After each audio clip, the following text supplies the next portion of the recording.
రాజమండ్రి సమీపాన చిందిన నీ రక్తం రక్కసి మూకల మార్పుకు మొరపెట్టును నిత్యం. చంపగలుగు వాడెవ్వడు నిజముగా నిన్ను, చంపగలుగు వాడెవ్వడు నిజముగా నిన్ను. చావును గెలిచిన యేసే లేపుతాడు నిన్ను. ధన్యుడవో అన్న పగడాల ప్రవీణన్న, ధన్యుడవో అన్న పగడాల ప్రవీణన్న. దయామయుని హత సాక్షిగా ఒరిగినావన్న. ధన్యుడవో అన్న పగడాల ప్రవీణన్న. దయామయుని హత సాక్షిగా ఒరిగినావన్న. గొప్ప గొప్ప సేవకులకు దక్కే ఈ భాగ్యం.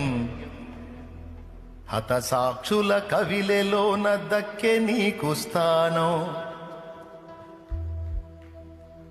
పేతురన్న పౌలన్న నిలిచే ఆ వరుసలో నీవు కూడా నిలిచేవు అన్నా, ఇది సత్యం. నీవు కూడా నిలిచేవు అన్నా, ఇది సత్యం. ధన్యుడవో అన్న పగడాల ప్రవీణన్న. దయామయుని హత సాక్షిగా ఒరిగినావన్న. ధన్యుడవో అన్న. దేవునికి స్తోత్రం. తప్పకుండా నా తండ్రి లేపుతాడు, కాకపోతే కొద్ది కాలం ఎడబాటు. ఏం చేయగలరు? దేహమునే చంపగలరు కానీ దాన్ని శాశ్వతంగా చంపగలరా? నిజంగా చంపేయగలరా? కొద్ది కాలం మౌనంగా ఉంది ఆ శరీరం. ఆయన కేక విన్నప్పుడు తిరిగి లెగుస్తాడు ఆయన. ఈసారి లేచే శరీరం అక్షయ శరీరం. యేసుని వార్తను చాటగా పయనము చేస్తూ, యేసుని వార్తను చాటగా పయనము చేస్తూ ఉన్మాదుల చేతులలో బలి అయిపోయావు. మత ఉన్మాదుల చేతులలో బలి అయిపోయావు. కొంతమంది అంటున్నారు, అన్నది కన్ఫామ్ కాకుండా ఎలా చెప్తావు శాలేమన్నా అంటున్నారు. కన్ఫామ్ కాకుండా చెప్పేది నిద్రమోహండా. నీ కళ్ళు ఇంకా కనపడట్లేదా?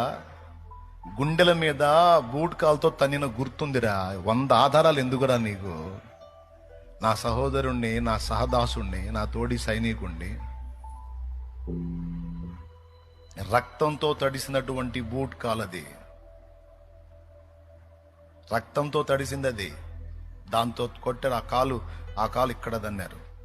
ఆ గుర్తు అట్లనే ఉంది.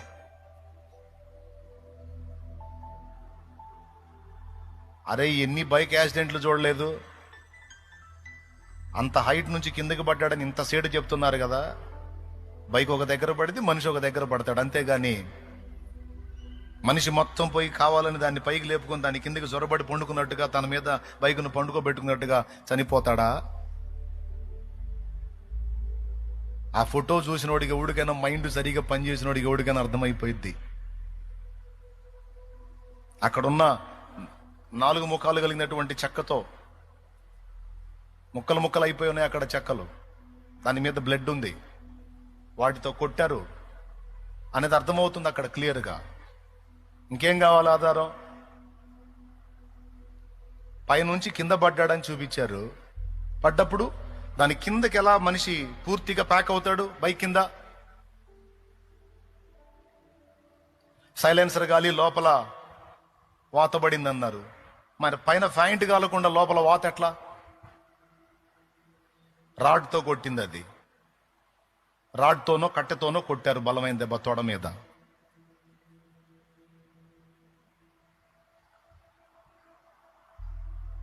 ముందే దాడి చేశారు. టోల్గేట్ దగ్గర హెడ్ లైట్ పగిలిపోయి ఉంది. సిగ్నల్ లైట్లు 2 పనిచేయట్లా. అవతల లైట్ కూడా లేదు. ఒక్క లైట్, యువతల పక్క ఉన్న లైట్ ఒక్కటే వెలుగుతా ఉంది. పోలీసు వాళ్ళు చూపించిన సీసీ ఫుటేజ్లో బైకు పైనుంచి కిందికి దిగిపోతున్నట్టు దువ్వలేసినట్టు చూపించారు. దానికి హెడ్ లైట్ పగిలిపోయింది. ఈ బైక్ కిందకి దిగేటప్పుడు లైట్ ఫోక్స్ కనపడుతుంది. ఎట్లొచ్చింది? అక్కడ పగిలిపోయిన హెడ్ లైట్ ఇక్కడ సృష్టించబడిందా? అప్పుడప్పుడు బుట్టి వెలిగి కిందకి దిగి దారి చూపించిందా? ఇదిగో దువ్వలేసింది, నేను ఇట్ట పడ్డానని.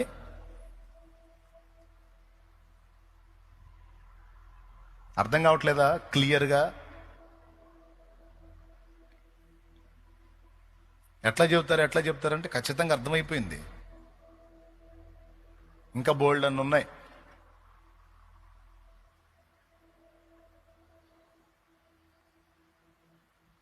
వార్నింగ్ ఇచ్చిన వాళ్ళు ఏమని వార్నింగ్ ఇచ్చారు? నీ పెదాలను చీలుస్తావు, నీ నాలుగు కోసం అట్లా చేస్తావు, ఇట్లా చేస్తాను వార్నింగ్లు ఇచ్చారు. ఖచ్చితంగా పెదవి చీలుంది. కక్షతో కొట్టిన దెబ్బ కదా.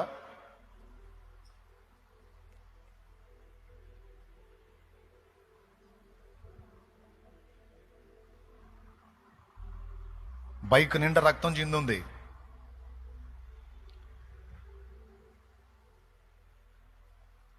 ఏదో వెహికల్ కొట్టిందంటే వెహికల్ కొట్టినప్పుడు మరి కనీసం బండి డ్యామేజ్ అవ్వాలిగా.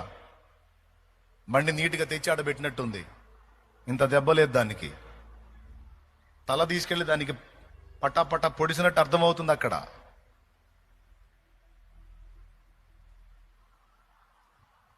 తర్వాత వాళ్ళు రిపోర్ట్ ఏదన్నా ఇవ్వనాయి, అది సత్యం అవనే అసత్యం అవనే, మన కళ్ళకి మనకు మైండ్ పనిచేస్తుంది కనుక మనం ఈజీగా ఆలోచిస్తే అర్థమైపోతుంది. అతి దారుణంగా పట్టుకొని కొట్టి వాళ్ళ కక్ష తీర చిత్రవద చేసి ఆయన ప్రాణం తీశాడు. ఇది జరిగింది. కానీ ఇది ముందే చెప్పాడు ప్రభు, నా నామము నిమిత్తము జనులు మిమ్మల్ని హింసల పాలు చేసి చంపెదరు, అయినా మీరు భయపడకండి, మిమ్మల్ని చంపేవాడు ఎవడు లేడు, నేను తిరిగి లేపుతాను.